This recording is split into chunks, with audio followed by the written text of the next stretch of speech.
Hello friends, मैं हूं खुशबू और मेरे चैनल में आपका बहुत बहुत स्वागत है। तो फ्रेंड्स, आज मैं लाई हूं आपके लिए सीजन की हरी मेथी की पूरी और साथ में ही आलू मटर की सब्जी, जिसे कि आप ब्रेकफास्ट में तो बना ही सकते हैं, साथ में ही लंच में भी बना सकते हैं। तो आज हम बना रहे हैं हलवाई स्टाइल आलू मटर की सब्जी, जो कि खाने में बहुत ही टेस्टी है और बनाने में बहुत ही आसान है। तो चलिए बनाना शुरू करते हैं। तो इसको बनाने के लिए सबसे पहले मैंने ये हरी मटर ले ली है। इसी के साथ मैंने लिए हैं, आज का सीजन में ये छोटे आलू आ रहे हैं, तो मैंने इसको इस तरह से हल्के छिलके उतारे हैं, थोड़े छिलके रहने दिए हैं। साथ में ही मैंने हरी मिर्च ली है, जिसे मैंने दो तरह से कट कर लिया है। साथ में ही दो टमाटो की मैंने इस तरह से प्यूरी बना ली है। ये मैंने हरा धनिया ले लिया है। साथ में ही मैंने लिए है दो प्याज, जिसे मैंने चॉप कर लिया है। अब जो आलू हैं हमारे छोटे साइज़ के हैं, लेकिन बीच से हमें दो दो पीसेस में कट करने हैं। वैसे हम आलू मटर की सब्ज़ी आज कुकर में बनाएंगे तो फटाफट से बन जाएगी। तो सबसे पहले कुकर में मैं इस तरह से ऑयल डाल देती हूँ और बहुत अच्छे टेस्ट के लिए मैं इसमें घी डाल रही हूँ। इसी के साथ हम डाल देंगे इसमें 1 चम्मच के करीब जीरा और साथ में थोड़े से हम डाल देंगे हींग। अब थोड़े से होल स्पाइसेस जैसे कि दालचीनी है, तेज़पत्ता है, साथ में लौंग, काली मिर्च, काली इलायची और साथ में ही जो मैंने प्याज चॉप करी थी वो मैं प्याज डाल देती हूँ। इसी के साथ 1 चम्मच हम डाल देते हैं बेसन और बहुत अच्छे से हमें इसको कुक कर लेना है। और उसी के साथ हम डाल देंगे इसमें टमाटर वाली पेस्ट। तो साथ में ही थोड़ी सी आप हरी मिर्ची डाल सकते हैं। ये मैंने अदरक लहसुन का पेस्ट डाल दिया है। सारी ही चीज़ों को हमें बहुत अच्छे से जो है भून लेना है, जिससे कि बेसन का भी कच्चापन जो है वो दूर हो जाए। अब हम डालेंगे थोड़े से बेसिक स्पाइसेस। तो सबसे पहले हम डाल देंगे इसमें आधा चम्मच के करीब हल्दी का पाउडर, 1 चम्मच करीब हम नमक डाल देते हैं। साथ में ही हम डाल देंगे इसमें 1 चम्मच लाल मिर्च का पाउडर, 1 चम्मच पिसा हुआ धनिया। बहुत थोड़ा सा हम पानी डाल देते हैं, जिससे कि मसालों का जो है अच्छे से कच्चापन दूर हो। इस तरह से इसको मिक्स करने के बाद मैं क्या करूँगी कि कुकर की जो लीड होती है उससे हम बहुत अच्छे से मसालों को कुक कर लेंगे।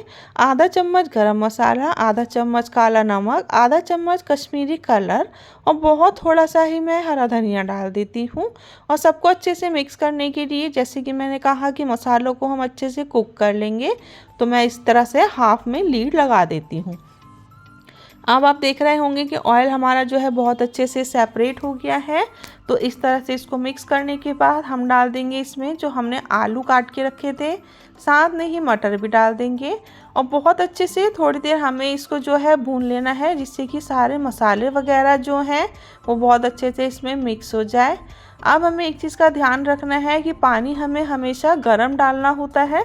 तो सबसे पहले तो मैं इसमें आधा चम्मच के करीब डाल दूंगी किचन किंग मसाला, जो कि हलवाइयों का सीक्रेट होता है और इससे जो है सब्ज़ी बहुत अच्छी बनती है। तो अगर आपके पास है तो आप ज़रूर से डालें। थोड़ी सी कसूरी मेथी को भी हम डाल देते हैं। अब मैंने आपसे जैसे कहा कि गर्म पानी डालना है, तो सबसे पहले हम इसको स्टेयर कर लेते हैं बहुत अच्छे से मसालों के साथ और उसके बाद में गुनगुना इसमें पानी डाल दूंगी। तो पानी जो है आप अपने पसंद के अकॉर्डिंग डाल सकते हैं, जैसे कि आपको राइस के साथ खाना है या फिर आपको चपाती से खाना है। तो मैं इसको मेथी और मूंग दाल की पूरी के साथ ही सर्व कर रही हूँ, तो इसलिए मैं मीडियम इसकी ग्रेवी रखूँगी। अब मैं इसकी लीड लगा देती हूँ और मुझे कम से कम 1 विसिल ही इसमें लगानी है। आलू छोटे साइज़ के हैं तो फटाफट से वो हमारे सॉफ्ट हो जाएंगे। तो अब मैं आपको दिखा देती हूँ कि ये बहुत बढ़िया से हमारे जो है आलू और मटर की सब्ज़ी जो है कुक हो गई है, बन गई है। तो फ्रेंड्स, कभी भी आपको जल्दी हो तो आप इस तरह से फटाफट से आलू मटर को 1 विसिल में तैयार कर सकते हैं। तो बहुत बढ़िया सी ये आलू मटर की सब्ज़ी हमारी बनकर तैयार हो गई है। अब हम डाल देते हैं इसमें हरा धनिया और साथ में ही थोड़ी सी लंबी कटी हुई हरी मिर्ची है, तो वो भी मैं डाल रही हूँ। तो बहुत बढ़िया सी सब्ज़ी हमारी तैयार हो गई है। तो मैं तो इसको आज पूरी के साथ सर्व कर रही हूँ। आप इसको राइस से, चपाती से, पराठे से, किसी के साथ भी खा सकते हैं। और बनाने में भी आपने देखा होगा फ्रेंड्स ये कितनी ईजी है। तो चलिए अब पूरी बना लेते हैं। तो मैंने 2 घंटे पहले मूंग दाल को पानी में सोख करके रख दिया था और अब हमें इसको मिक्सी के जार में डालना है। तो मसाला वगैरह मैं कुछ भी नहीं डाल रही हूँ, वो सब हम जब आटे के साथ डो बनाएंगे तभी हम डालेंगे। बहुत थोड़ा सा पानी डालेंगे और बस हम इसका एक जो पेस्ट है उसको तैयार कर लेते हैं। तो इस तरह से मूंग दाल से आप पूरी बना सकते हैं, पराठा बना सकते हैं, वो भी मैं आपको आगे बताऊंगी। तो ये बहुत बढ़िया सी हमारी जो है मूंग दाल का एक मिक्सचर बनकर तैयार हो गया है। तो इसको बनाने के लिए आज मैं गेहूं के आटे का यूज़ कर रही हूँ, मैदा वगैरह हम बिल्कुल नहीं लेंगे। तो सबसे पहले हमें मेथी को कट करना है। तो मेथी को मैंने जो है डंठल नहीं लिए हैं, पत्तियां ली हैं और बहुत अच्छे से पानी से मैंने इसको वॉश कर लिया था और बारीक बारीक ही हम इसको कट कर लेते हैं। तो जैसे कि आजकल हरी मेथी सीजन में है तो हम हरी मेथी का यूज़ कर रहे हैं, बाकी आप कसूरी मेथी का यूज़ करके भी मूंग दाल के साथ इस पूरी को बना सकते हैं। तो ये हमारी मेथी बहुत अच्छे से कट हो गई है। अब मैंने गेहूं का आटा ले लिया है, साथ में ही हम ले लेते हैं बेसन। तो बेसन थोड़ा सा डालेंगे, साथ में ही थोड़ी सी मैं इसमें सूजी डाल लेती हूँ। इससे जो पूरी है हमारी बहुत बढ़िया बनती है। ऊपर से डालेंगे बारीक कटा हुआ हरा धनिया, साथ में ही बारीक कटी हुई हम हरी वाली मेथी डाल देते हैं। इसी के साथ हम डाल देते हैं हरी मिर्ची। तो अगर ज़्यादा छोटे बच्चे खाएंगे तो आप हरी मिर्चियों को स्किप कर सकते हैं। अब थोड़ा थोड़ा करके सारा ही दाल वाला पेस्ट डाल देंगे। तो सबसे पहले हमें क्या है, दाल के पेस्ट से ही आटे को लगाना होगा, जब ज़रूरत पड़ेगी तभी हम पानी का यूज़ करेंगे। अब 1 चम्मच के करीब मैंने डाल दी है नमक, आधा चम्मच डाल दिया है हल्दी का पाउडर और लाल मिर्च जो है हम थोड़ा ज़्यादा डालेंगे क्योंकि पूरियाँ हैं और डो भी थोड़ा ज़्यादा है। तो 2 चम्मच डाल देते हैं। 1 चम्मच के करीब पिसा धनिया डाल देंगे, आधा चम्मच डाल देते हैं गरम मसाला, आधा चम्मच डाल देंगे हम जीरे का पाउडर और थोड़ा सा हम इसमें ऑयल डाल देते हैं। तो मोयन जो है वो भी हमें बहुत अच्छे से देना होता है। मोयन अच्छा देने से क्या होता है कि पूरियों को आप शाम तक भी रख देंगे तो भी वो बहुत सॉफ्ट रहती हैं, तो इसलिए मोयन ज़रूर से डालें।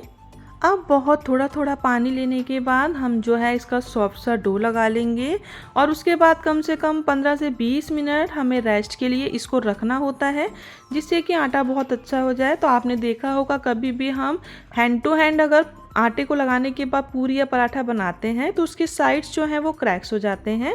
तो इसीलिए इसको रेस्ट के लिए रखा जाता है, जिससे कि पूरी या पराठे बहुत ही बढ़िया बने। तो आप इसी डो से अगर पूरी खाना नहीं पसंद करते तो आप उसके पराठे भी जो हैं बना सकते हैं। तो मैं इसको रख देती हूँ थोड़ी देर रेस्ट के लिए और उसके बाद जो है हम इसकी पूरी बनाना तैयार करेंगे। तो ये जो हमारा डो है बहुत बढ़िया हो गया है। तो बहुत छोटा छोटा सा हम डो ले लेते हैं और इसके बाद हम इसको गोल करेंगे और सूखे आटे में लगाने के बाद हम इसकी जो है छोटी छोटी सी पूरियाँ बना लेते हैं। तो आप क्या करें, जैसे मॉर्निंग में ज़्यादा टाइम नहीं होता तो आप 1 दिन पहले रात में भी इसका आटा जो है लगा के रख सकते हैं, जिससे कि मॉर्निंग में जब आप पूरी बनाएं या पराठे बनाएं तो आपको ज़्यादा टाइम ना लगे और फटाफट से आपका जो नाश्ता है वो तैयार भी हो जाए। तो बहुत बढ़िया सी पूरी बन गई है। तो आप चाहें तो इसको साइज में कैसा भी रख सकते हैं। तो इस तरह से क्या करेंगे कि बहुत सारी पूरियों को बनाकर तैयार कर लेंगे। तो मैं कम से कम 1 से 2 प्लेट के करीब जो है पूरियों को बना लेती हूँ और उसके बाद हम इसको फ्राई करेंगे। तो एक तरफ मैंने गैस पे रख दिया था ऑयल और मीडियम टू लो फ्लेम पे मैंने ऑयल को गर्म होने के लिए रख दिया था और ये बहुत बढ़िया सी पूरी जो है हमारी फ्राई हो रही है। तो आपकी कढ़ाई का साइज़ जो है आप 1, 2 या 3 पूरियों को एक साथ भी फ्राई कर सकते हैं और बहुत बढ़िया पूरियाँ बनती हैं। जैसे कि पूरी बन रही है बहुत ही बढ़िया सी, बहुत ही टेस्टी सी और फूली फूली। तो अब मैं इसको निकाल लेती हूँ। तो फ्रेंड्स मैंने सारी ही पूरियों को इस तरह से बनाकर तैयार कर लिया है और एक साइड पे मैंने आलू मटर की सब्जी को भी रख लिया है। तो ये कॉम्बिनेशन आपको कैसा लगा है मुझे ज़रूर से बताएं और आप भी इस सीज़न में मेथी और मूंग दाल से पूरी बनाएं और साथ में आलू मटर की सब्जी बनाएं। तो अगर आपको मेरी वीडियो पसंद आई हो तो आप मेरी वीडियो को लाइक करें और अगर आप मेरे चैनल पे नए हैं तो प्लीज़ मेरे चैनल को सब्सक्राइब कर लें और पास लगे बेल आइकन को प्रेस करना बिल्कुल ना भूलें, जिससे आने वाली वीडियोस की नोटिफिकेशंस आपको मिलती रहे।